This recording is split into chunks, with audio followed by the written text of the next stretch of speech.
Session 9, Making Predictions. I want you to think of a time that you were reading a book or watching a movie or your favorite TV show, and it got to a point and you're like, oh, I know what's going to happen.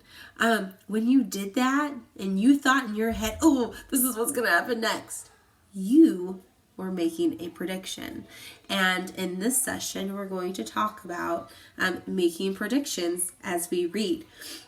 We don't only do that when we're reading. There are so many times that we make predictions just in our normal day to day.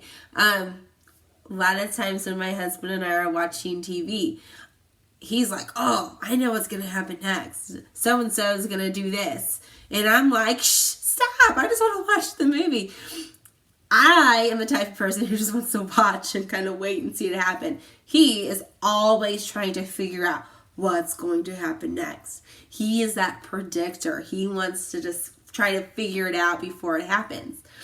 As a reader, you should be like that. You should try to figure out what you think is going to happen next.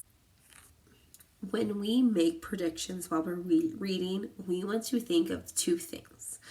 We want to ask ourselves, what has already happened in the story? And or how do stories tend to go? When I ask you to make a prediction, it is kind of like making an estimation in math, an educated guess. I don't want you to give me some wild, crazy thing of what you think is going to happen. I really want you to think about the things that have already happened in the story that would help us to make a prediction of what's going to happen next. So while you're reading your book, I want you to make a really quick list of, here are the things that have already happened. So I could guess that this might happen next. When we read chapter 4 of Stone Fox, we found out the reason why Grandpa was so sick. And he had owed $500 in taxes. So at that point, I asked you to make a prediction. What do you think is going to happen next? Well, we thought about all the things that Little Willie had already done to help Grandpa.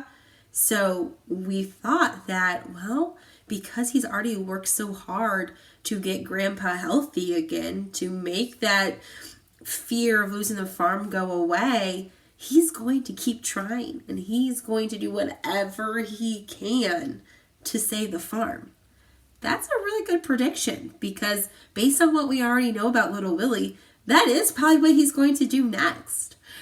Sometimes our predictions are right, and that's awesome. Sometimes they're not, and that is okay, because it is kind of like a guess. I haven't read the next chapter of my book. So when I stop to make a prediction, I'm thinking, well, if I was the author and I'm thinking about how stories tend to go, I will bet that this might happen next. And it's okay if that's not what happened next. Now you get to read the next chapter or that next part and really see what the author how the author has chosen to add on to that story. Now, if you are like my husband, you're going to be making those predictions all the time throughout the book. If you're more like me, you might sit back and just kind of watch the story unfold. But I still want you to do that mind work and make predictions as you go.